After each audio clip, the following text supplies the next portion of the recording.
কিশোর, ও পর্দার আড়ালের মা, কয়েকটা মিনিট অন্তরের কানটা সজাগ করিয়া আমলের নিয়াইতে কথাগুলি শোনেন। ওই কবরের সাথে, কবরের মাটির সাথে আমরা সবাই মিলে যাব। হাড্ডিও তালাশ করে পাওয়া যাবে না। ওই কবর জগতে যদি যারা পরিমাণ গুনাহ নিয়াও যায়, ওই কবর কি হবে জানো? নবী বলেন দুই অবস্থার এক অবস্থা হবে কবর। আল কবরু রাউজাতুম মির রিয়াদিল জান্নাহ আও হুফরাতুম মিন হুফারিন নার। কবর হবে নেককার ও ঈমানদারের জন্য জান্নাতের বাগান, গুনাহগারের জন্য কবর হবে জাহান্নামের আগুনের গর্ত। ওই কবরের মধ্যে শো শো শো শো করে জাহান্নামের কালো কালো সাপ কবরে জমা হইয়া কমরে গলায় পায় পেঁচাইয়া কামড়াতে থাকবে, ভাগার কোনো উপায় নাই। একজন ফিরিস্তা কবরে আসবে গুরজ হাতে। তিনি অন্ধ, বয়রা, বোবা, কথা বলতে পারবে না, চোখেও দেখবে না, কানেও শুনবে না, বলতেও পারবে না। নবী বলেন কেন অন্ধ, কেন বোবা, কেন বধির? মুহাদ্দিসিন একরামরা বলেন যে অন্ধ করিয়া এজন্য হাতে গুরজা দিয়া পাঠাবে, যদি মা মাইরের পরে তার নজর তার দিকে তাকায়, তার দিকে পড়িয়া যায়, মায়া লেগে যেতে পারে। এজন্য ফিরিস্তাকে অন্ধ করে কবরে পাঠাবে যেন নজরে নজরে মায়াটা না লাগে। আবার কেন বয়রা করে পাঠাবে? গুরজা দিয়া যখন পিটাবে তখন কবরের মধ্যে এমন জোরে আওয়াজ দিবে আর কান্না করবে, এই আওয়াজটা যেন ফিরিস্তার কানে না যেতে পারে। এজন্য বয়রা করে কবরের মধ্যে পাঠাবে, অন্ধ করে পাঠাবে, বোবা করে পাঠাবে। কথা আদান প্রদান করলে তাহলে তো মায়া লাইগা যায়। বলবে ভাই আমারে মাফ করো, আমারে মাফ করো, আমি অন্যায় করেছি, অপরাধ করেছি, আর করব না, আমারে মাফ করে দাও। কিন্তু যতবার এই চিল্লাবে আর কথাও এই ফিরিস্তা বলবে না। মারের উপরে মার, ওই কবরের দুই পার্শ্বের মাটির চাপ সহ্য করার ক্ষমতা হবে না। আল্লাহ বলবে এই নাফরমান দুনিয়ার জমিনে ফজর, জোহর, আসর, মাগরিব, ইশা এক ওয়াক্ত নামাজও পড়ে নাই, এই বান্দা আমি আল্লাহর অবাধ্য, কবরে আসছে, দেরি করিও না, জাহান্নামের আগুন ওর শরীরে ধাউ ধাউ ধাউ ধাউ করে জ্বালাইয়া দাও। জাহান্নামের আগুন জ্বালাইয়া দিবে, কবরে পিটাবে, সাপ বিচ্ছু জড়াইয়া ধরবে, ওই কবর থেকে ভাগার কোনো উপায় হবে না। ও যুব সমাজ, আখিরাতের যত ঘাটি আছে প্রথম ঘাটির নাম হলো কবর। এই কবরে যদি কেউ ধরা খায় আখিরাতের সব ঘাটিতেই সে ধরা খাবে। এই কবরে যদি কেউ নাজাত পায় আখিরাতের সব ঘাটিতে সে নাজাত পাবে। এই জন্যই তো সাহাবায়ে কেরামের মধ্যে 10 জন সাহাবী জান্নাতের টিকিট পেয়েছে। এর মধ্যে একজন হযরতে উসমান গনি রাদিয়াল্লাহু তাআলা আনহু, তিনি জান্নাতের টিকিট পাওয়া সাহাবী। জান্নাতের টিকিট পাওয়ার পরেও কান্না করে, কবর দেখলে ফোফাইয়া ফোফাইয়া কাঁদে। সাথীরা বলে কাঁদেন কেন? আপনি আখিরাতের বয়ানে এত কাঁদেন না, জাহান্নামের বয়ানে কাঁদেন না, হাসরের বয়ানেও আপনি এত কাঁদেন না, কবর দেখলে এত কাঁদেন কেন? হযরতে উসমান গনি রাদিয়াল্লাহু তাআলা আনহু বলতেন, ও ভাই, আখিরাতের যত ঘাটি প্রথম ঘাটির নাম কবর। এই কবরে যদি আল্লাহ মাফ করে সব ঘাটিতে মাফ পাওয়ার আশা আছে। কবরে যদি মাফ না পাই সব ঘাটিতে মাফ পাওয়ার আশা নাই। সমস্ত সাহাবীরা কান্দে, এই জমিনের মধ্যে কত আল্লাহ ওয়ালারা কান্না করেছে।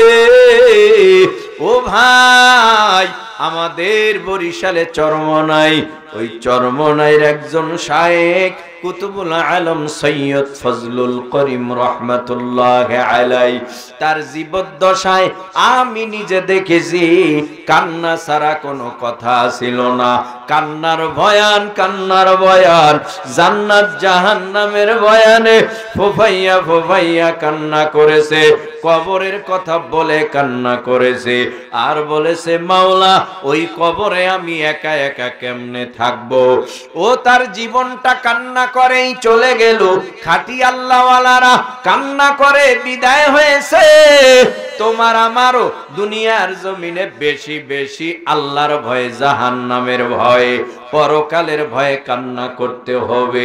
কারণ আল্লাহই বলে ফালইয়াদহাকু কালিলান ওয়ালইয়াবকু কাসীরা, বেশি বেশি করে কান্না কর, কম কম করে হাস। এই দুনিয়ার জমিনে যারা বেশি কান্না করবি আল্লাহর ভয়ে, মরণে তাদের কোনো চিন্তা নাই। ইন্নাল্লাযীনা ক্বালু রাব্বুনাল্লাহু সুম্মা ইসতাকামু তাতানাজ্জালু আলাইহিমুল মালাইকা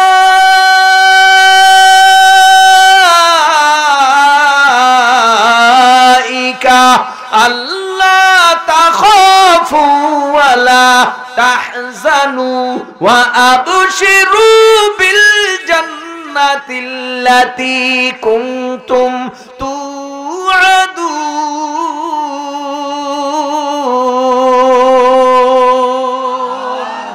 মরণের সময় চিন্তা নাই। রহমতের 500 ফিরিস্তা নিয়ে আজরাইল জান কবজ করার জন্য আসবে।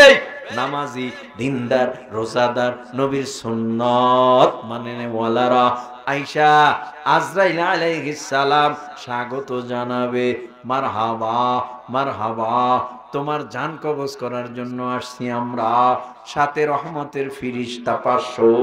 আয়েশা বলবে কি জানো? আল্লাহ তাখাফু, তোমার কোনো ভয় নাই, ওয়ালা তাহজানু, তোমার কোনো চিন্তা নাই, ওয়া আবশিরু বিল জান্নাতিল্লাতী কুনতুম তুআদুন, তুমি যেই জান্নাতের জন্য আল্লাহর কাছে আকাঙ্ক্ষায় ছিলা, আর আল্লাহও যেই জান্নাত তোমারে দেওয়ার জন্য অঙ্গীকারবদ্ধ হয়েছিল, এই দেখো তোমার সামনে জান্নাত। যখন জান্নাতের নেয়ামত তুলে ধরা হবে, তখন লা ইলাহা ইল্লাল্লাহু মুহাম্মাদুর রাসূলুল্লাহ সাল্লাল্লাহু আলাইহি ওয়াসাল্লাম কালিমা পড়তে পড়তে এই আল্লাহর বান্দা বান্দি জান্নাতের মেহমান হয়ে যাবে। ভাই, বোতলে বিষ ঢাললে মধু পড়বে। বিষের বোতলে বিষ। আমার অন্তরের মধ্যে যদি থাকে দুনিয়া দুনিয়া দুনিয়া দুনিয়া দুনিয়া, আজরাইল যখন কায়েদ করবে জমিনে, তখন জবান থেকে দুনিয়া দুনিয়া বের হবে। আর যারা জমিনের মধ্যে আল্লাহ আল্লাহ আল্লাহ আল্লাহ আল্লাহ আল্লাহ আল্লাহ, ও ভাই পইরা গেছে আল্লাহ, হঠাৎ কইরা বিপদ আইছে ইন্নালিল্লাহ, হাঁটতেছে হঠাৎ হোঁচট খেয়ে পড়ে গেছে আল্লাহ ইন্নালিল্লাহ, ঘুমাইতে গেছে, ও ভাই যত বিপদ আর মুসিবতেই হোক না কেন, জবান থেকে বের হয়ে যায় আল্লাহর নাম। এ আমাকে যদি আজরাইল কায়েদ করে শোয়াইয়া দেয়, তখন আমার আপনার জবান থেকেও বের হয়ে যাবে আল্লাহু আল্লাহ। তাহলে কার সাথে বেশি মহব্বত রাখতে হবে? জোরে জোরে জোরে। অনেক কথা বলার ছিল, অনেক কথা বলেছি, আরো কথা জীবদ্দশায় শুনতে পারবেন। জীবনটাই তো আমার আপনার শোনার, আমল করা। কালো দাড়ি সাদা হয়ে গেছে, যৌবন পার হয়ে গেছে, শরীর দুর্বল হয়ে গেছে, চোখের পাওয়ার কমে গেছে, হাঁটতে পারে না, লাঠি হাতে লাগে, অন্যের সাহায্য লাগে। আমার আব্বা 1 সপ্তাহ ধরে স্টক করে কথা বন্ধ। যে বাবার দাওয়াতি কাজ, দাওয়াতি মেহনত অনেক বেশি, অনেক বেশি। আজান হয়ে গেলে দোকানে মানুষ বসে থাকতে পারতো না, যে কোনো কৌশলেই হোক দাওয়াত দিয়া মসজিদে নিত। জিকির কামাই ছিল না, চরমনার মাহফিল, টঙ্গী ইজতেমা, বৎসরে চিল্লা, কামাই ছিল না। এই খুলনাতে চিল্লা দিয়ে আইসাই অসুস্থ হয়ে পড়ছে। দোয়া ছাড়া কোনো মেডিসিনে কাজ হবে না। দোয়া হলো সবচেয়ে বড় মেডিসিন। এখানে যারা বসছেন 3 ধরনের ব্যক্তি যদি পান, পায়ে ধরে হলেও দোয়া নেবেন। মনে থাকবে? কয় ধরনের ব্যক্তি? জোরে বলেন। 3 ধরনের ব্যক্তি পাইলে পায়ে ধরে হলেও কি নেবেন? কিন্তু আল্লাহর কসম, আল্লাহর কসম, আল্লাহর কসম, বদদোয়া নিবেন না, বদদোয়া নিবেন না, কষ্ট দিবেন না। যদি কষ্ট দেন, বদদোয়া নেন, আল্লাহর কসম আজ না হয় কাল আপনি এর বদদোয়ায় পড়ে যাবেন, বিভিন্ন দিক থেকে পড়ে যাবেন। এই 3 ব্যক্তির মধ্যে নাম্বার 1 মা বাবা। মা বাবা পাইলে কি নেবেন? দোয়া নেবেন না বদদোয়া? হ্যাঁ, দোয়া নেবেন। মজলুম, মজলুম, মজলুম, অত্যাচারিত যিনি, তিনি মজলুম। এই মজলুম রে পাইলে কি নেবেন? দোয়া নেবেন, বদদোয়া নেবেন না। ভাই, মজলুমের দোয়া কবুল হয় না? কথা কয় না। টের পাইছেন না? 17 বছর পর মজলুম দোয়া করতে করতে করতে করতে দোয়া কবুল হইছে, এমন কবুল হইছে অস্তিত্বই নেই। মুসাফির, মুসাফির 48 মাইল দূরে যদি সফর করেন কোথাও, তারে কি কয়? মুসাফির। এই মুসাফির যদি আপনার বাড়ির দরজায় যায়, যেমন ভাবেই হোক দোয়া নিবেন। যদি শুনছেন একটা জামাত আসছে এলাকায়, দোয়া নিবেন। যদি শুনছেন কোথাও থেকে কোনো আলেম আসছে বহু দূর থেকে, দোয়া নিবেন। যদি শুনেন আহলে হক কোনো পীর সাহেব আসছেন আল্লাহওয়ালা, দোয়া নিবেন। কারণ ওই সময় তার দোয়া কবুল হয়, ওই সময় তার দোয়া কি হয়? মা বাবার দোয়া কবুল হয়, পাশাপাশি আর একটা বদদোয়া আছে, কবুল হয়। পাশাপাশি মজলুমের দোয়া কবুল হয়, বদদোয়াও কবুল হয়। মুসাফিরের দোয়া কি হয়? কবুল হয়। বদদোয়াও কি হয়? কবুল হয়। আমরা কখনোই বদদোয়া কারো থেকে নিব না। আমরা কি নেব? দোয়া নিব। এখন দোয়া কি? যাইয়া মার পা জড়াই ধরলেই দোয়া হয়ে যাবে? বাবার পা জড়াই ধরলে, মজলুমের পাও জড়াই ধরলে, আর মুসাফিরের পাও জড়াই ধরলেই দোয়া হইব? দোয়া হবে আপনার ব্যবহারে, কাজে, আপনার কর্মে।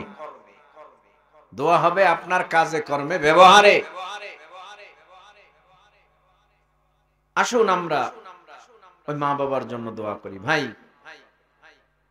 রাত গভীর হলে ফজরের নামাজ সহজ হয় না কষ্ট হয়?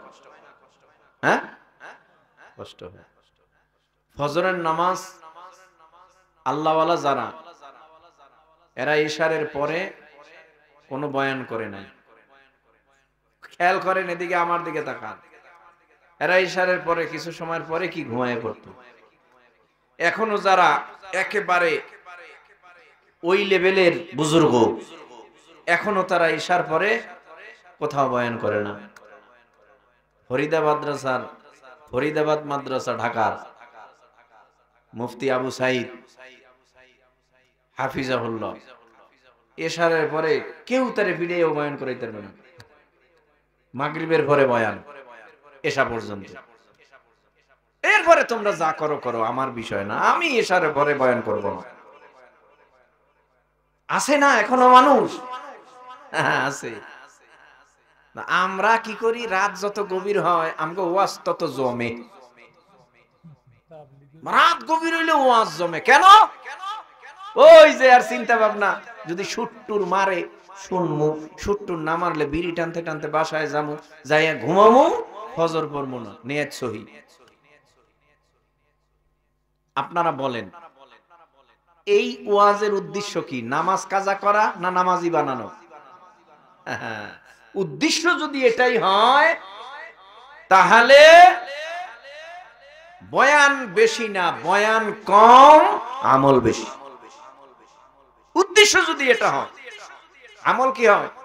ওই দেখেন না, বহু বুজুর্গ করে কয়, হুজুর খালি 5টা মিনিট আমার মাদ্রাসায় বইবেন আর যাইবেন। বলেনি 5 মিনিট বইছি, আমার দেখা তুই 5 মিনিটের বেশি আর বসে নাই, তখন গেছে গা। তুমি কইছো 5 মিনিটের কথা, 6 মিনিট হবে কেন?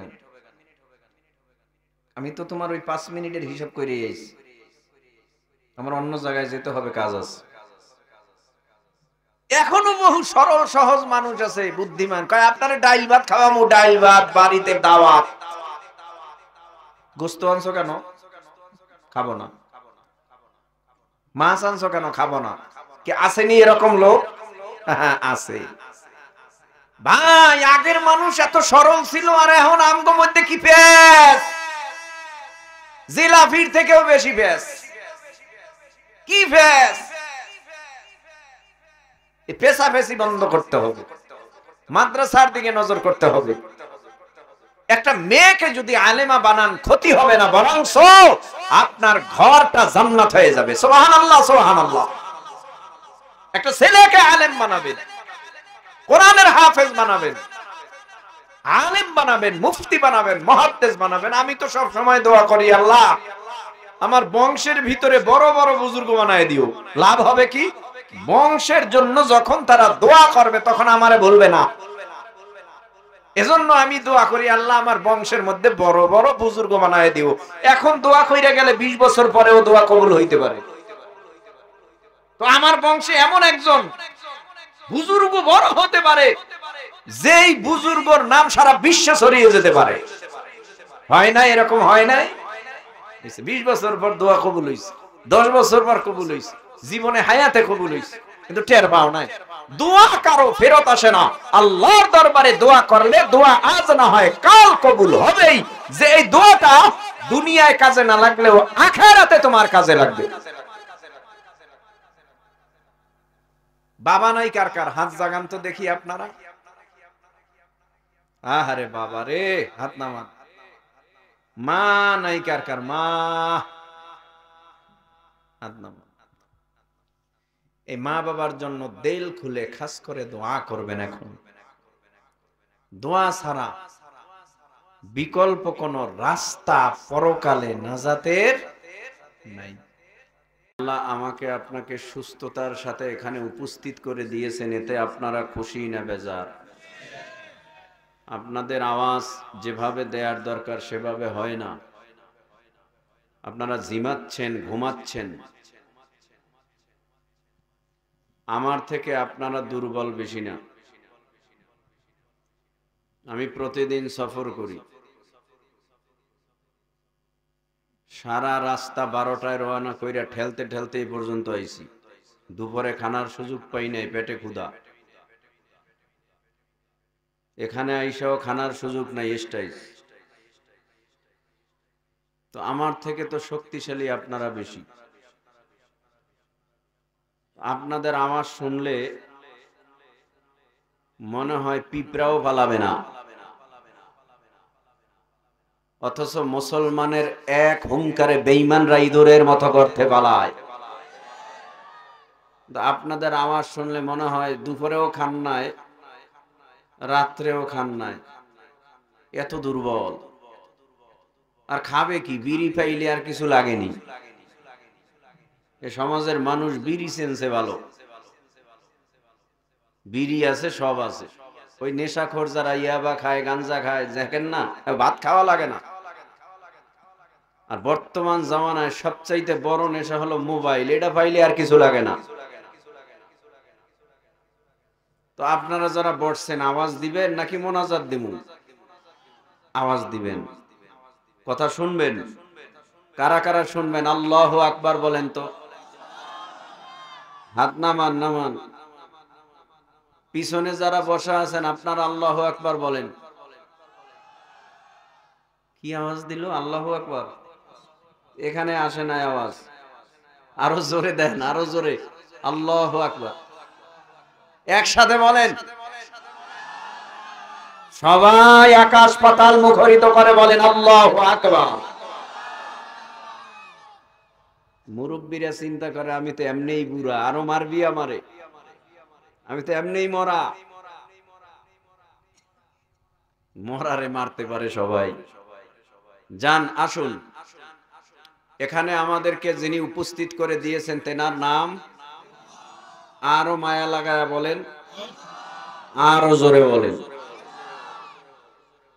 যে জবান দ্বারা কথা বলতেছি, আল্লাহ বলতেছি, সেকেন্ডের ভেতরে আল্লাহ জবান বন্ধ করে বোবা বানাতে পারে, এ ক্ষমতা তার নাই? ভয় নাই। আবল তাবল কথা, সকালে একটা, দুপুরে একটা, রাত্রে একটা, কথার সাইজ নেই, ব্যালেন্স নাই, মুখে যা আসে তাই বলে। একটু ভয় করে না যে আল্লাহ কথা বলার ক্ষমতা দিছে, বাক শক্তি দিছে।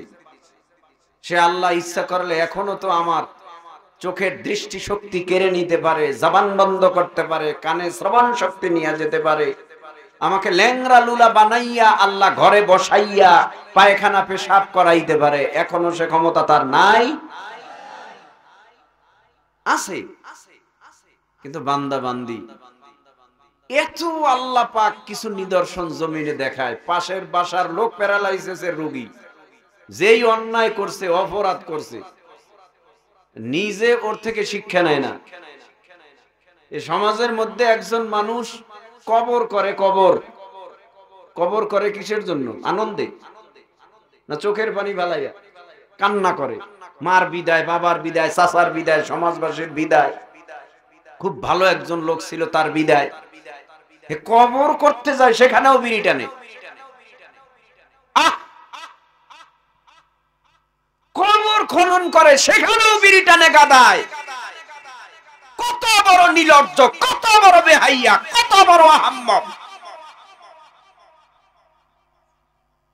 অর্থ উচিত ছিল যে ব্যক্তির জন্য কবর করতেছি, আমি কবর কইরা উপরে উঠতে পারবো কি সন্দেহ, আমার জন্য তো এমন কবর হতে পারে, এই চিন্তা নাই।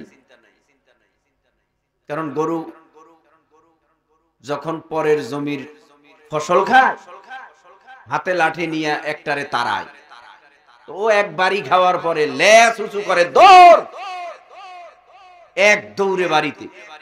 ওর দেখা দেখি পিছনে যেই গরু আছে এগুলোও দৌড়ায়। কারণ গরু এইটা বুঝতে পারছে, পাছায় আমারও লাগবে বাড়ি, আমি এর পিছে ঘুরে লাভ নাই, দৌড়। এবার কাতার বন্দী হয়ে দৌড়ায়। কিন্তু মানুষ এত নির্বোধ, এত বেহায়া। একজন মইরা গেছে, দাফন করছে, কাফন করছে, জানাজা দিয়া আসতে না আসতেই ঘরের মধ্যে ডেক সেট ছাড়ছে। জানাজা দিতে না দিতে শুরু হয়ে গেছে অন্যায়, অশ্লীল, অসভ্যতা, পরনিন্দা, গীবাত, শিকায়াত। মানুষের ভেতরে বোধ শক্তি লো হয়ে গেছে, জ্ঞান শূন্য হয়ে গেছে। ভালো জিনিসটা আমরা শিখাইলে বলে হুজুররা এমনই কয়, খারাপ থেকে বেঁচে থাকলে বললে কয় হুজুর গো কথা এগুলি এমনই, হুজুর গো কথা এমনই। হুজুররা বাপ দাদার কথা কয়, হুজুররা যা বলে তোমাকে সঠিক পথে আনার জন্য বলে, জান্নাতের রাস্তায় উঠাবার জন্য বলে। এখানে হুজুরের কোনো লাভ নাই, ইমামের কোনো লাভ নাই, খতিবের কোনো লাভ নাই, বক্তার কোনো লাভ নাই, আলেমের কোনো লাভ নাই।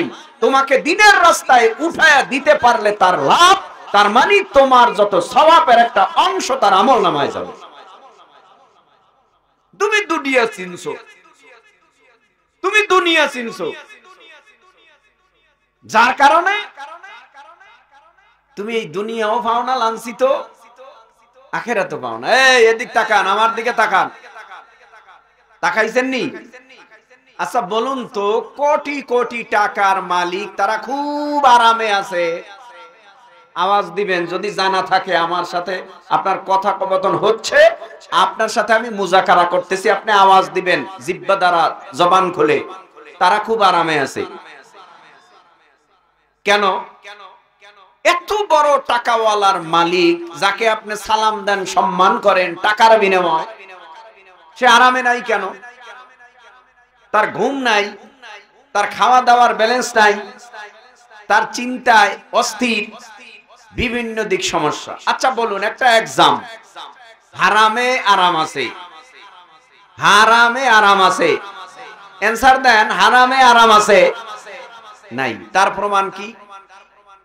এই দেশে যারা টাকা কামাই করছিল, আমার আপনার পকেটের টাকা হাইজ্যাক করে নিছে, আমার আপনার পকেটের টাকা দিয়া হাজার কোটি টাকার মালিক হয়েছে, আমার আপনার পকেটের টাকা এই দেশ থেকে অন্য দেশে পাচার করেছে, তাদেরকেও তো মানুষ সম্মান করত, ভালোবাসতো, তাদেরকেও তো টাকার বিনিময়ে মহব্বত করত। হারামে যে আরাম নাই, একটা প্রমাণ হইল গরিবের পেটে লাথি মাইরা, দেশের মানুষকে কষ্ট দিয়া, দেশের টাকা পাচার কইরা এই সমাজের মধ্যে ওই টাকা কোনোদিন সে হজম করতে পারে নাই, পারবেও না, কারণ হারামে আরাম নাই। হারামে আরাম। আল্লাহ আমাদের বুঝ দেন, বলেন আমিন। এবার আমি আপনাদের কাছে প্রশ্ন করি, রাত গভীর করব না, সময় মতো মোনাজাত হবে, প্রশ্ন জবাব দিবেন আপনারা। পবিত্র কোরআনুল কারীম এটা কার কিতাব? আল্লাহর কিতাবে ভুল আছে, সন্দেহ আছে, কথাটা আমার নবীর, পিসাবের, কার কথা? আল্লাহর কথা। আমি পবিত্র মহাগ্রন্থ কোরআনুল কারীমের ভেতর থেকে আপনাদের সামনে আপনাদের মুখস্থ দুটো টুকরা আয়াতে কারিমা তেলাওয়াত করেছি। আল্লাহ পাক কি বলেন, এখন থেকে আমলের নেয়াইতে কথাগুলি শ্রবণ করুন, আমাকেও যেন কিছু কথা ইখলাসের সাথে আল্লাহ পাক বলার তৌফিক দান করেন, বলেন আমিন। যদি আয়াত জানা থাকে আমার সাথে সাথে পড়বেন। মিনহা খালাকনাকুম ওয়া ফিহা নুঈদুকুম ওয়া মিনহা নুখরিজুকুম তারাতান উখরা। পারেন না আপনারা এই আয়াত? মিনহা খালাকনাকুম ওয়া ফিহা নুঈদুকুম ওয়া মিনহা নুখরিজুকুম তারাতান উখরা। এই আয়াত পড়ে পড়ে বাবার কবরে তুমি মাটি দিয়েছো, এই আয়াত পড়ে পড়ে মায়ের কবরে মাটি দিলা, এই আয়াত পড়ে পড়ে চাচার কবরে মাটি দিলা, জেডার কবরে মাটি দিলা, আপন ভাইয়ের কবরে মাটি দিলা, দাদারে কবরে রাখলা, এই আয়াত পড়ে পড়ে মাটি দিয়া, দাদু নানা নানুর কবরে এই আয়াত পড়ে পড়ে মাটি দিয়া রাখলা। এই আয়াতের মধ্যে আল্লাহ পাক রব্বুল আলামিন গুরুত্বপূর্ণ তিনটা নসিহা করেছে। নাম্বার 1, আল্লাহ বলেন মিনহা খালাকনাকুম। নাম্বার 2, আল্লাহ বলেন ওয়া ফিহা নুঈদুকুম। নাম্বার 3, আল্লাহ বলেন ওয়া মিনহা নুখরিজুকুম তাওয়াতান উখরা। আল্লাহ বলেন আমি আল্লাহ তোমাদেরকে মাটির দ্বারা তৈরি করলাম, সৃষ্টি করলাম, বানাইলাম। আমি আল্লাহ আবার তোমাদেরকে এই মাটির সাথে মিলায় দেব, আবার তোমাদেরকে এই মাটির থেকেই জীবিত করব। এই হলো আয়াতের তরজমা। হালকা পাতলা একটু ব্যাখ্যায় যাই। আল্লাহ বলেন দুনিয়ার জমিনের মধ্যে যত ইনসান সকল ইনসানের দলকে আল্লাহ পাক রব্বুল আলামিন মাটির দ্বারা তৈরি করেছে।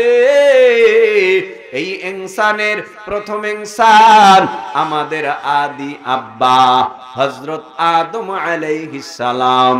আদম নবীর আগে দুনিয়ার জমিনের মধ্যে কোনো ইনসান ছিল না। আদম নবীর আগে দুনিয়ার জমিনের মধ্যে কোনো মাটির তৈরি মানুষ ছিল না। তবে জমিনের মধ্যে আল্লাহ পাক রব্বুল আলামিন আমাদেরকে যে উদ্দেশ্য করে সৃষ্টি করেছে, আর একটা জাতিকেও আল্লাহ সেই উদ্দেশ্য করে সৃষ্টি করেছিলেন। আল্লাহ পাক রব্বুল আলামিন এক আয়াতে সেই জাতির কথা আর আমাদের কথা উল্লেখ করে বলেন, ওয়ামা খালাকতুল জিন্না ওয়াল ইনসা ইল্লা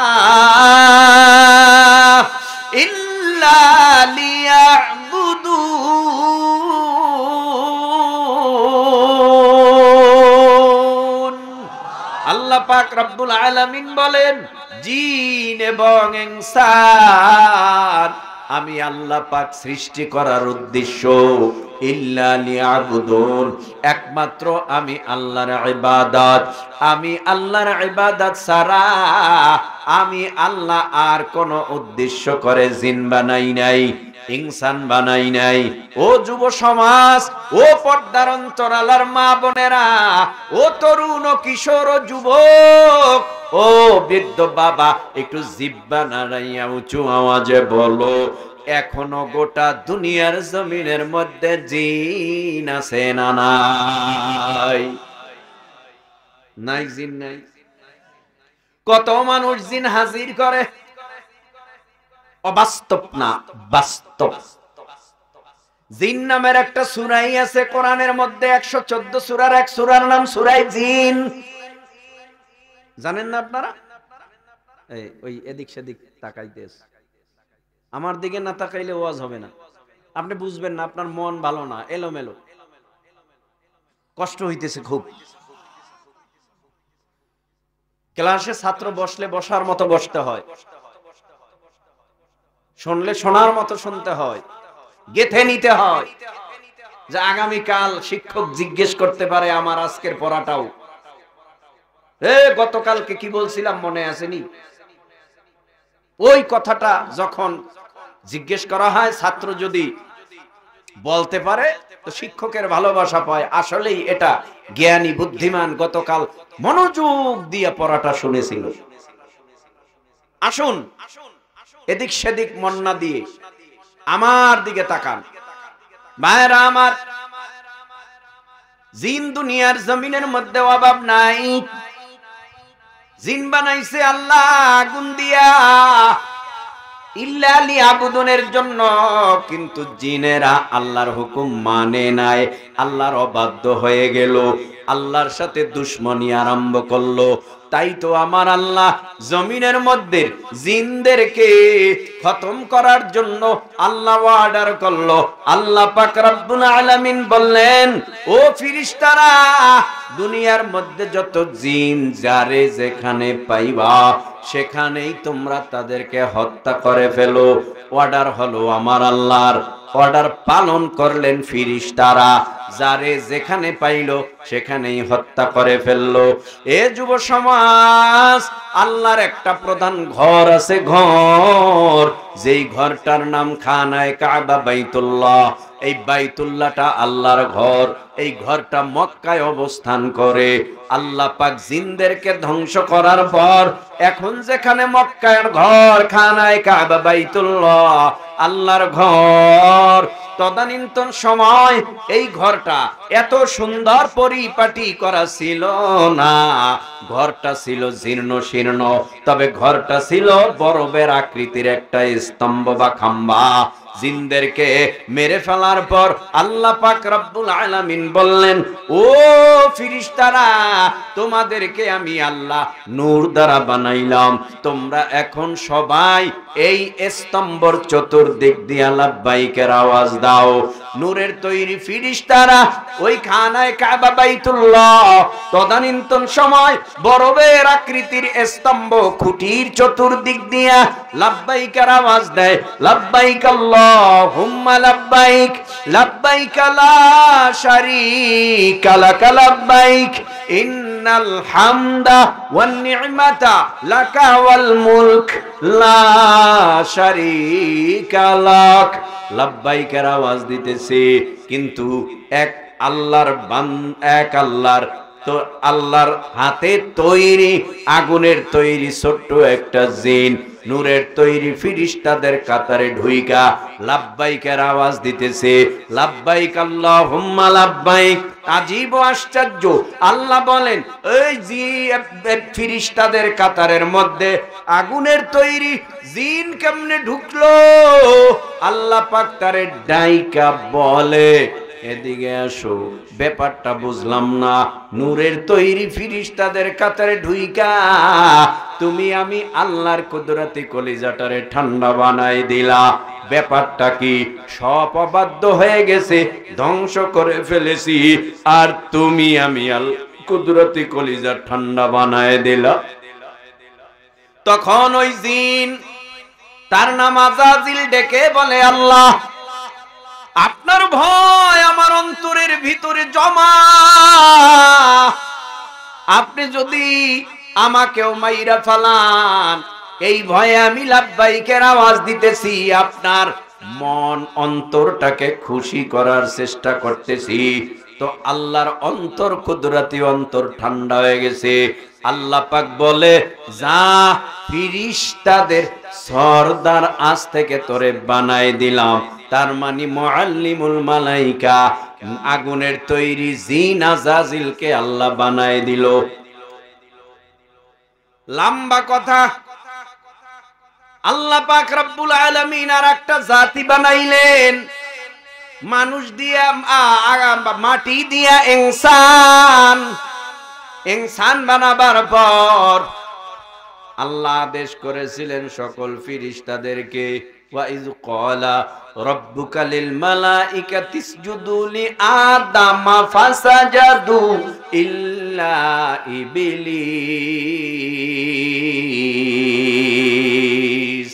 আবা ওয়াস্তাকবারা ওয়া কানা মিনাল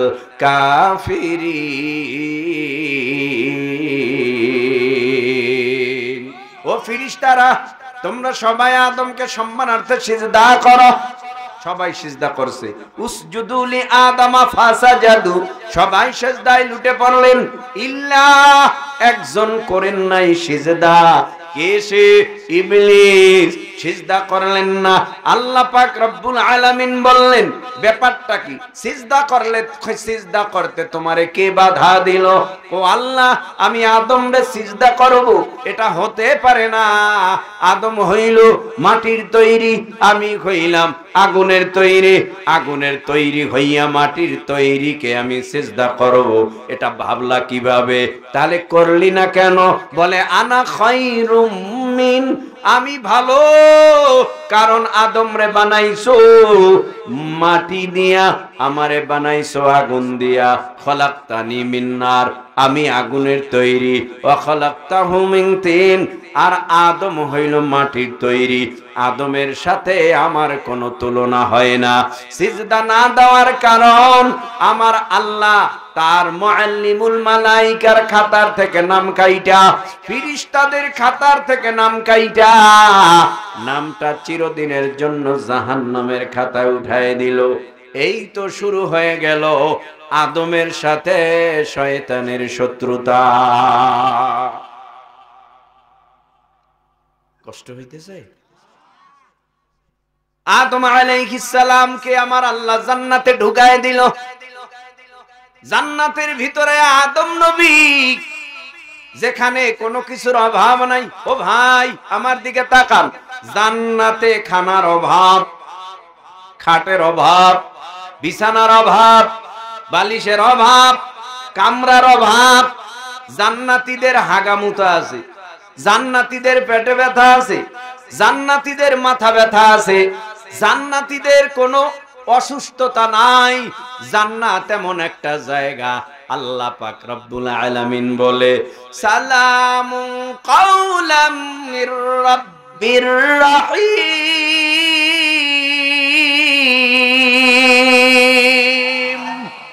জান্নাত নামের জায়গা শান্তির জায়গা, ওখানে যদি কেউ একবার ঢোকে আর কোনোদিন তারে বের করা হবে না।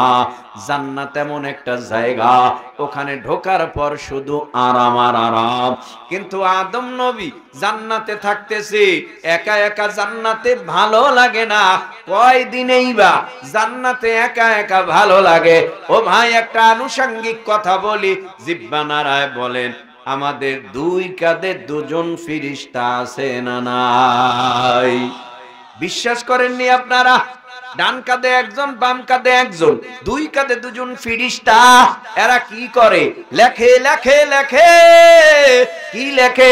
তোমার আমলনামায় কয়টা গুনাহ, তোমার আমলনামায় কয়টা নেক, তোমার আমলনামায় কয়টা মিথ্যা, তোমার আমলনামায় কয় ওয়াক্ত নামাজ কাজা, তোমার আমলনামায় কয়দিন সুদ খাইলা সেই গুনাহ সব লিপিবদ্ধ হইতেছে।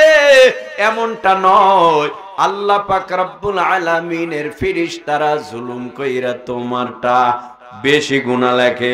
বলেন না, যা কর্ম যেমন কর্ম করবা তেমন ফলই তারা দিবে, লিখবে। এমনটা হবে না জুলুম কইরা তোমাকে জাহান্নামে ফালাবে। এরে আল্লাহর বান্দারা, দুই কাঁধে দুইজন ফেরেশতা আছে, কিরামান কাতিবিন, কিন্তু এরা লিখতেছে। কিন্তু আল্লাহ আমাদের প্রত্যেকের নারী পুরুষের অন্তরের ভিতরে একটা অন্তর দিয়েছে। এই অন্তরের খবর, কলবের খবর দুনিয়ার কেউ জানে না। ফেরেশতা মুনকার নাকিরও জানে না, কিরামান কাতিবিনও জানে না, আজরাইল মিকাইল জিব্রাইলও জানে না, দুনিয়ার কোন ফেরেশতারা জানে না। অন্তরের খবর যিনি জানে, জিহ্বা নাড়াইয়া উঁচু আওয়াজে বলো ভাই, তার নাম কি? ওয়া আসিররু কাওলাকুম আও ইজহারু বি ইন্নাহু আলিমুম বিযাতিস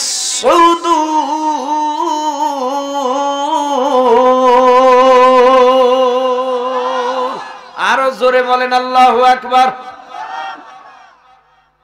আল্লাহু আকবারে কি সমস্যা আছে এলাকায়? দলীয় কোন প্রতীক? সমস্ত মুমিনের জনপ্রিয় এক নাম আল্লাহু আকবার। মুমিনের সবচেয়ে প্রিয় নাম আল্লাহ। কিন্তু এই আওয়াজটাই বেঈমানের কাছে আতঙ্ক। এই আল্লাহু আকবারের আওয়াজটাই বেঈমানওয়ালা বেঈমানদের কাছে আতঙ্কের নাম। কারণ যদি কেউ আল্লাহু আকবারের স্লোগান দেয়, তখন বেঈমানেরা আতঙ্কিত হয়, না জানি চেয়ার ভেঙ্গে টুকরো টুকরো হয়ে যায়।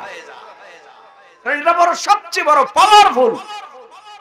বেঈমানেরা কামানরে যত ভয় না করে, বিমানরে যত ভয় না করে, ট্যাং বোমরে যত ভয় না করে, ক্ষেপণাস্ত্রে যত ভয় না করে, তার থেকে বেশি ভয় করে আল্লাহু আকবারকে। কারণ আল্লাহু আকবারের ধ্বনি দিয়েই গোটা পৃথিবী জয় করা সম্ভব। এজন্য তারা ভয় পায়, আল্লাহু আকবারকে তারা বেশি ভয় পায়। ভাইরা আমার, তেলাওয়াতের পরে আল্লাহু আকবার বললে গুনাহ টুনা হয় না, সওয়াব হয়? জোরে বলেন। আরে ভাই, সওয়াব কি? সওয়াব কি এটা বুঝি না, জানি না, এর গুরুত্ব নাই, যার কারণে সওয়াবের প্রতি আমাদের আগ্রহ নাই। উহুদ পাহাড় সব স্বর্ণের হলে যত দাম, মুমিনের ছোট্ট একটা নেকির দামের থেকে আরো বড়। সুবহানাল্লাহ কয় না? এক খিচুড়ি আছে নি আজকে? তবরক আছে? তবরক নাই। যারা বয়ে রয়েছেন সব সলিড মানুষ, তবরকের আশায় বসেন নাই, আল্লাহর দিদারের আশায় বসছেন, ঠিক না? এই জন্য আমরা যারা বসছি, আল্লাহ তাআলা হতে পারে এই মাহফিলকে জড়িয়ে করে পরকালে নাজাতের ব্যবস্থা করে দিতে। এ ক্ষমতা আল্লাহর নাই?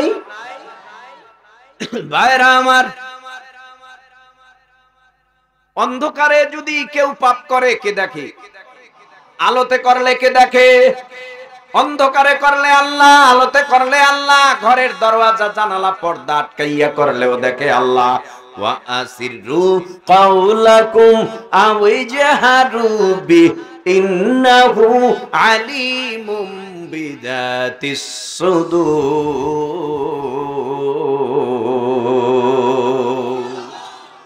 আল্লাহ পাক রব্বুল আলামিন অন্তরের খবর রাখেন।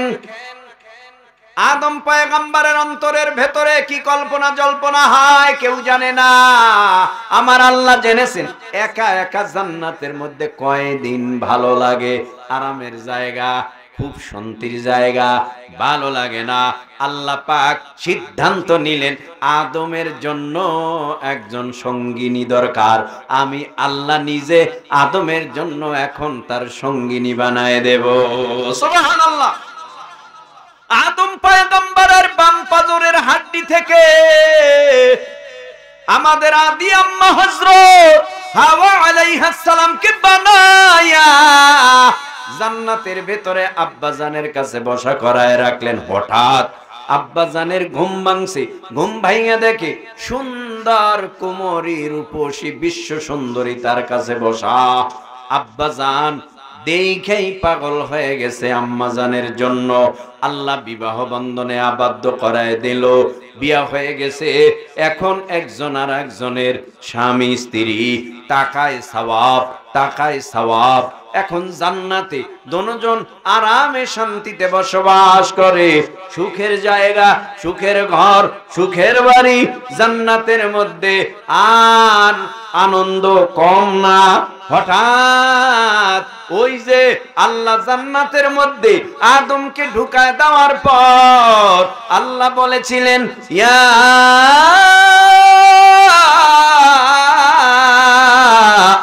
আদম উসকুন আনতা ওয়া যাওজুকাল জান্নাতা ওয়া কুলা মিনহা রাগাদান হাইসু শি'তুমা ওয়ালা তাকরাবা হাযিহিশ শাজারাতা ফাতাকুনা মিনাজ জালিমিন।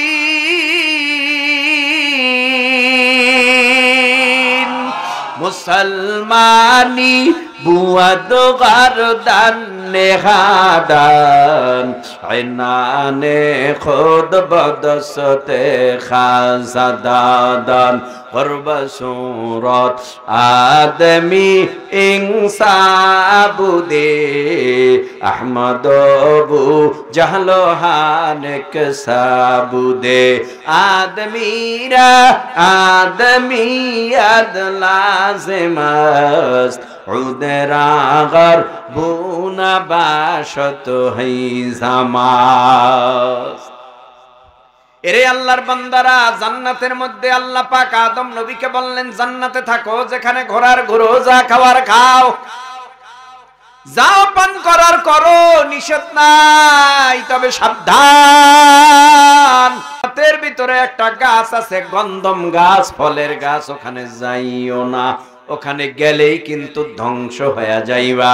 ঠিক ওই আদম নবী যায় না, কিন্তু শয়তান ওই গন্ধম গাছের কিনারায় গিয়া তসবিহ টেপে ধোঁকা দেওয়ার জন্য হাওয়া আলাইহিস সালামকে, আদম আলাইহিস সালামকে তসবিহ টিপিয়া ধোঁকা দেয়। আল্লাহর নামের জিকির করে, তাসবিহ করে, দূর থেকে ধোঁকা দিয়া ফেলছে আম্মাজানকে। আম্মাজান গিয়া দেখতেছি ওখানে কান্না করে, ওখানে শয়তান আল্লাহর কাছে দোয়া করে। কি ব্যাপার? যাকে যেইভাবে ধোঁকা দিলে তাড়াতাড়ি তার ঈমান নষ্ট করা যাবে, ঠিক সেই সূরাতে সেইভাবেই তাকে ধোঁকা দেওয়া হয়। এই জমিনের মধ্যে একজন ভালো মানুষরে ধোঁকা দিতে হলে ভালো মানুষ সাইজা শয়তান ধোঁকা দিবে। এরে আল্লাহর বান্দারা, জান্নাতের মধ্যে আম্মাজানকে ধোকা দিয়া তার কাছে নিয়ে গেল, এই হাওয়া তুমি জান্নাতে থাকবানি তোমার স্বামীর সাথে? কয় হ্যাঁ। জান্নাতে থাকতে হলে গন্ধম খাও, খাইলে জান্নাত থেকে জীবনে আর বের হওয়া না। আল্লাহ বুঝাইলেন একটা, শয়তান বুঝায় আর একটা। শয়তানের ধোকায় পইরা হাওয়া আলাইহিস সালাম গন্ধম খাইলেন, স্বামীরেও খাওয়াইলেন। দোনোজনের জান্নাতের পোশাক খুলে পড়ে গেল। আল্লাহ পাক রব্বুল আলামিন দেখলেন বান্দা বান্দির এখন আদম এবং হাওয়ার পায়খানার ব্যাগ হইল। জান্নাত তো, জান্নাতের মধ্যে তো বাথরুম খুঁজে পাওয়া যাবে না। বুঝেন নাই মনে হয়? জান্নাতের মধ্যে তো বাথরুম খুঁজে পাওয়া যাবে না, কারণ জান্নাতের ভিতরে মানুষ খাবে, খাইতে খাইতে খালি পেট উঁচা হবে না, গলার পর্যন্ত খেয়ে ফেলবে, কিন্তু পায়খানা নাই, পেট খারাপও নাই, অস্বস্তিতাও নাই। 2 মিনিট খাইছে আবার খাবে, আবার খাবে, আবার খাবে। খাওয়ার কি মজা, প্লেট শুদ্ধ খায়া লাগবে। কল্পনার কথা কই মনে হয়? হ্যাঁ, প্লেট শুদ্ধ খাবে জান্নাতের, খাবে তো খাবে, প্লেটও খাবে। এত স্বাদ, এত মজা, জান্নাতের সব খেয়ে ফেলবে, কিন্তু পায়খানাও নাই, পেশাবও নাই। ওই জান্নাতের মধ্যে খালি আরাম। ওই জান্নাতে গন্ধম খাওয়ার পর পায়খানার ব্যাগ হইল। জমিনের মধ্যে আমার আল্লাহ আদম হাওয়াকে দুনিয়ায় দুজনের কুদরতে হাত ধরে পাঠায় দিল। আদম নবী উপরের দিকে তাকায় না, লজ্জা লজ্জা লজ্জা, চোখের পানি ফালাইয়া কান্না করে আর বলে, রব্বানা যালামনা আনফুসানা ওয়া ইল্লাম তাগফির লানা ওয়া তারহামনা লানাকুনান্না মিনাল খাসিরিন। রব্বানা যালামনা আনফুসানা ওয়া ইল্লাম তাগফির লানা ওয়া তারহামনা লানাকুনান্না মিনাল খাসিরিন।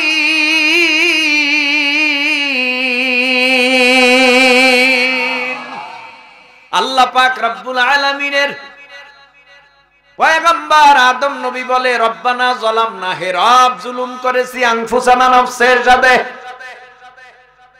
রব্বানা যালামনা আনফুসানা ওয়া ইল্লাম তাগফির লানা, আমারে তুমি ক্ষমা করে দাও, তুমি যদি আমারে ক্ষমা না করো আমি ধ্বংস হয়ে যাব। কানলেন একদিন 2 দিন না, 350 বছর কানতে কানতে কানতে কানতে হঠাৎ আসমানের দিকে তাকাইয়া দেখি আল্লাহর নামের সাথে একটা নাম ঝুলে, একটা নাম লটকানো। আল্লাহ পাক রব্বুল আলামিনের পয়গম্বর আদম নবী বলে, আদম নামে সর্বপ্রথম তুমি আমায় বানায়া তোমার সাথে কাহার নামটা লিখিলা রাখিয়া।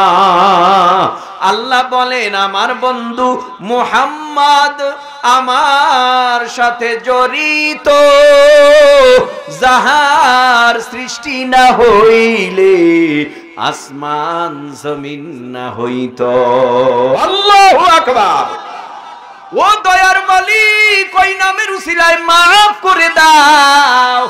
আল্লাহ মাফ কইরা দিছে। আদম পয়গম্বর হাওয়া আলাইহিস সালাম দুজন একত্রিত হয়ে গেছে। আল্লাহ কয়, এখন তোমাদের বাচ্চা কাচ্চা দুনিয়ায় হবে। আমি আল্লাহ নবী তোমাকে নবুয়াত দিলাম। আদম নবীরে নবুয়াত দিয়া আসমানি কিতাব সহিফা দিয়া দিল ক্যাটালগ হিসাবে। এই ক্যাটালগ দিয়া যেন জান্নাতের রাস্তা জাহান্নামের রাস্তা দেখাইতে পারে। ঠিক ওই জান্নাতের রাস্তা সন্তানদের দেখায়, জাহান্নামের রাস্তাও দেখায়। এইভাবে চললো দীর্ঘদিন। শয়তান ধোঁকা দেওয়া আরম্ভ করলো, দুনিয়ার জমিনে সন্তানদের মধ্যে মারামারি কাটাকাটি হানাহানি লাগায় দিল। আস্তে আস্তে আস্তে আস্তে করে আমার আল্লাহর তরফ থেকে আদম নবী এবং আদম সন্তানদের আল্লাহর তরফ থেকে কর্মসূচি দিল, ও আদম বানাইলাম তোমারে মাটি দেয়া, এরপরে আমি আল্লাহ তুমি সহ তোমার সন্তানদের আমি আল্লাহ কর্মসূচি দিলাম। এক নাম্বার কর্মসূচির নাম আমানতু বিল্লাহ। আল্লাহু আকবার। এক নাম্বার কর্মসূচির নাম অদৃশ্যের উপরে বিশ্বাস করা।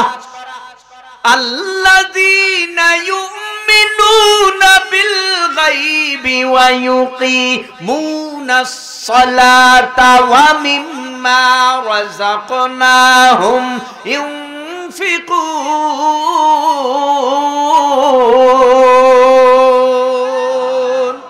আল্লাহ পাক রব্বুল আলামিনের নামাজ পড়ি, যাকাত প্রদান করি, আল্লাহরে দেখি। কথা কয় না আপনাদের দেওয়ানগঞ্জের মুসলমানের আল্লাহরে প্রতিদিন দেখে, তারপরেও আমরা বিশ্বাস করি কিনা আল্লাহ আছে? আমরা বিশ্বাস করি আল্লাহ আছে, এটার নামই হলো ঈমান। বিশ্বাস করি ফেরেশতা আছে, এটার নামই ঈমান। বিশ্বাস করি আসমানি কিতাব আছে, এটার নামই ঈমান। আমানতু বিল্লাহি ওয়া মালাইকাতিহি ওয়া কুতুবিহি ওয়া রুসুলিহি ওয়াল ইয়াউমিল আখিরি ওয়াল কদরি খাইরিহি ওয়া শাররিহি মিনাল্লাহি তাআলা ওয়াল বা'সি বা'দাল মাউত। সুবহানাল্লাহ। আমরা আল্লাহকে বিশ্বাস করি, কতটুকু পরিমাণে করি? কতটুকু? মসজিদে গেলে আল্লাহর বিশ্বাসটা একটু বাড়ে, বের হইলে আবার থাকে না। নামাজে আমরা আল্লাহু আকবার বলে তাকবীরে তাহরিমা বাঁধলাম, এটা সুন্নাত, ওয়াজিব না ফরজ? তাকবীরে তাহরিমা নামাজে বাঁধা কি? ফরজ। এখন দুনিয়ার কোনো খেয়াল আসেনি না। ইন্নী ওয়াজ্জাহতু ওয়াজহিয়া লিল্লাযী ফাতারাস সামাওয়াতি ওয়াল আরদা হানিফান ওয়া মা আনা মিনাল মুশরিকিন। আমি মুতাওয়াজ্জিহ হইলাম কার দিকে? জোরে বলেন। আল্লাহর দিকে মুতাওয়াজ্জিহ হইয়া এরপরে তাকবীরে তাহরিমা বাঁধলাম। তাকবীরে তাহরিমা বাইদেই আমরা সানা পড়লাম, আল্লাহর প্রশংসা করলাম, আল্লাহর পবিত্রতা বর্ণনা করলাম। সুবহানাকাল্লাহুম্মা ওয়া বিহামদিকা ওয়া তাবারাকাসমুকা ওয়া তাআলা জাদ্দুকা ওয়া লা ইলাহা গায়রুক। ও ভাই, নামাজ শুরু থেকে শেষ পর্যন্ত কত আহকাম আছে, কিন্তু এগুলি অনেকে আদায় করে না। শুধু সিজদা রুকু দিয়া তাড়াতাড়ি নামাজ সাইরা গিয়া বাসায় যাইয়া কি করে? পরের জমি ঠেইলা নিজের জমি বাড়ায়। প্রশ্ন হতে পারে, হুজুর নামাজি গো আপনি এমন খারাপ বললেন। আরে ভাই, তোমার নামাজই তো হয় না, তুমি খারাপের থেকে বাঁচবা কিভাবে? আল্লাহ বলে ইন্না সালাতা তানহা আনিল ফাহশাই ওয়াল মুনকার। নিশ্চয়ই নামাজ তোমাকে গুনার কাছ থেকে ফিরায় রাখবে। কি নামাজ পড়ো তুমি? গুনার কাছ থেকে ফিরতে পারলা না, মিথ্যার থেকে ফিরতে পারলা না, পরকে ঠগাইতে তুমি সোজা, কোনো চিন্তা করো না, পরের জমি ঠেলো। তুমি কি নামাজ পড়ো? এখনো তুমি সুদ ছাড়তে পারলা না। তুমি কি নামাজ পড়ো? ও নামাজি, এখনো ঘুষ ছাড়তে পারলা না। ও নামাজি, এখনো পরনিন্দা ছাড়তে পারলা না, গীবাত ছাড়তে পারলা না, তুমি অন্যায় অপরাধ ছাড়তে পারলা না। আল্লাহ তো বলল নিশ্চয়ই নামাজ তোমাকে গুনার থেকে ফিরায় রাখবে, কিন্তু তুমি নামাজও পড়ো গুনাও করো। তাহলে কি তোমার নামাজের দোষ না নামাজির দোষ? কার দোষ? ওই যে বললাম সানা পড়ে না, পারে না। আল্লাহু আকবারের জায়গায় আল্লাহু আকবার কয়। রাগ করেন? হ্যাঁ, করবেন কি? এই যে মাদ্রাসা কেন দরকার? ছোট ছোট বাচ্চারা জানাজা পড়াইতে পারে, ছোট ছোট বাচ্চারা কিভাবে ইকামত দিতে হয়, আযান দিতে হয় তা পারে, কিন্তু সমাজের মধ্যে এমন হালাত হয়ে গেছে, ইমাম সাহেব আছে, মুয়াজ্জিন নাই, সভাপতি, সেক্রেটারি, ক্যাশিয়ার তিনজন মসজিদে হাজির। সভাপতি সাহেবরে ইমাম সাহেব কয় ইকামত দেন। সভাপতি সাহেব তো ইকামত বুঝে না, জানে না। কি ব্যাপার? ইকামত দিতে গেছে, আল্লাহু আকবার আল্লাহু আকবার বলে ইকামত দিতেছে, আশহাদু আল্লা ইলাহা ইল্লাল্লাহ, উল্টা পাল্টা শব্দগুলি উচ্চারণ করতে পারে না। শেষ পর্যন্ত যখন কদ কামাতিস সালায় চলে গেল, তখন উচ্চারণই করতে পারে না, আওয়াজ দিয়া বলে কদ কামাদিস সালাহ, কদ কামাদিস সালাহ। আসেনি সমাজে? আপনাদের এলাকায় নাই? এত শিক্ষার হার।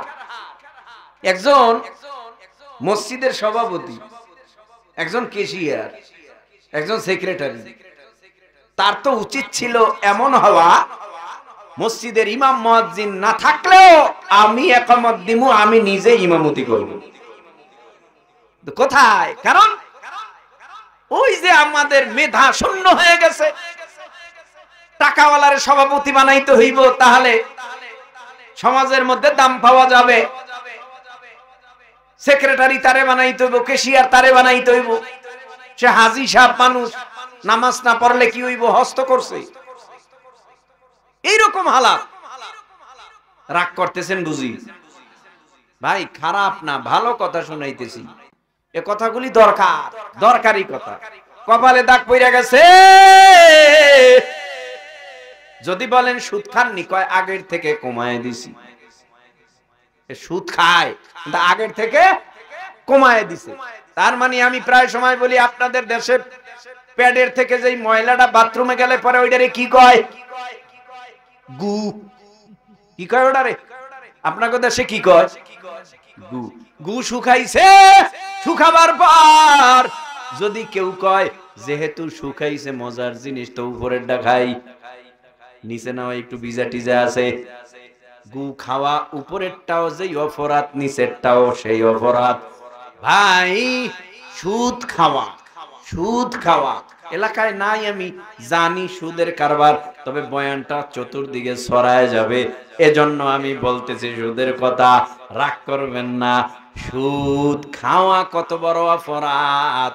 সবচেয়ে ছোট অপরাধ, বড় অপরাধের সবচেয়ে ছোট অপরাধটা হলো মার সাথে সহবাস করা। এরপরও আমগো কইব এই হুজুরকে দাওয়াত দিতে কইছি, কি দরকার আছে? আগের কথাই তো ভালো ছিল, এটা আনলো কেন? এটা বলে কেন? এই দায়িত্ব তোমার না, এই দায়িত্ব প্রত্যেকটা মুমিন মুসলমান আলেমের। ঠিক কিনা জোরে বলো? কারণ তারা চায় না তুমি জাহান্নামে যাও। যে সুদ খায়, ঘুষ খায়, তারা কি দেখতে পারে? সামনাসামনি আসসালামু আলাইকুম, দূরে গেলে ওই সুদখোর যায়। সামনাসামনি সম্মান, একটু দূরে গেলেই কয় ওই যে ঘুষখোর যায়। যখন রমজান আসে তখন তার হামতাম বাহাদুরি বাড়ে, তার থেকেও বেশি বাড়ে কুরবানির চাঁদ উঠলে। ও ভাই, আমরা যারা গরিব, একটা গরু কিনতে পারি না, ওই সুদখোর ঘুষখোরের দল যাইয়া 15 লাখ টাকায় ছাগল কেনে।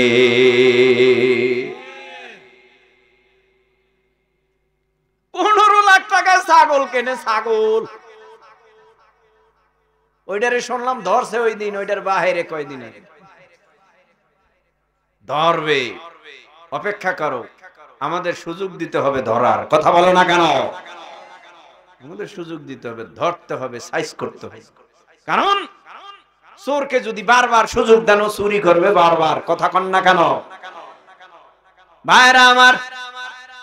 আচ্ছা আপনারা বলেন, যারা সুদ খায়, এখন টাকা আছে, কিন্তু এদের মতো কিফটা পৃথিবীতে কেউ নেই। এরা কিফটা, এমন কিফটা, কিফটা কয়নি আপনাদের দেশে?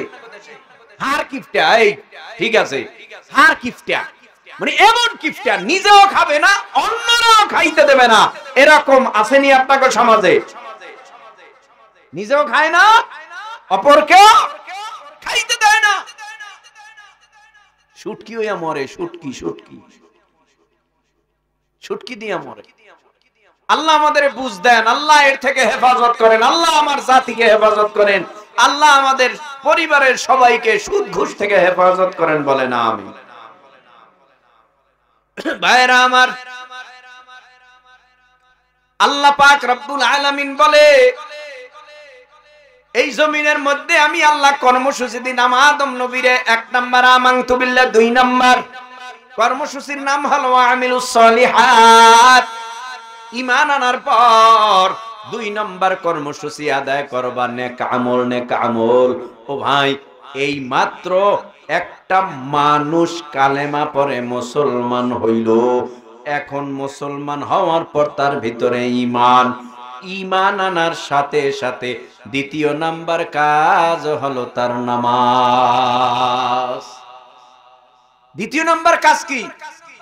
নামাজ। নেক আমল করো ভাই। আল্লাহ এক আয়াতে জানায় দেয়, যদি তোমরা আমি আল্লাহর দেওয়া 2 কর্মসূচির উপরে আমল করো, আমি আল্লাহ তোমাদেরকে সোজা 8 জান্নাতের বড় জান্নাতটা দিয়ে দেব। জোরে কোন সুবহানাল্লাহ। ইন্নাল্লাযীনা আমানু ওয়া আমিলুস সালিহাতি কানাত লাহুম জান্নাতুল ফিরদাউসি নুজুলা।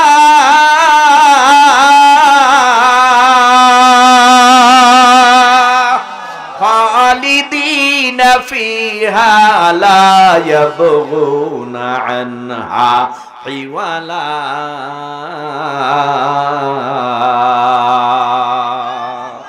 আল্লাহ পাক বলে, নিশ্চয়ই যারা ঈমান আনার পর আমলে সলেহ করবে, আমি আল্লাহ তাদের জন্য ফেরদাউস জান্নাত সাজায় রাখলাম। তারা মরতে দেরি করবে, জান্নাতুল ফিরদাউসে ঢুকতে তারা মোটেও দেরি করবে না।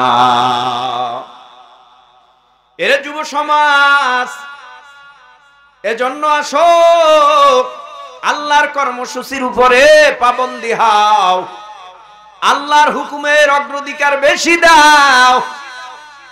আমরা আল্লাহর প্রতি অগ্রাধিকার যদি বেশি দেই, আল্লাহ আমাদের উপরে নজর দিবে। এই জমিনের মধ্যে দেখবেন, যারা যত বড় বুজুর্গ তাদের চোখে তত বেশি পানি। জমিনের মধ্যে যারা যত বেশি তাকওয়াওয়ালা তাদের অন্তরে তত বেশি আখিরাতের ফিকির। কেমন ফিকির করে তারা জানেননি?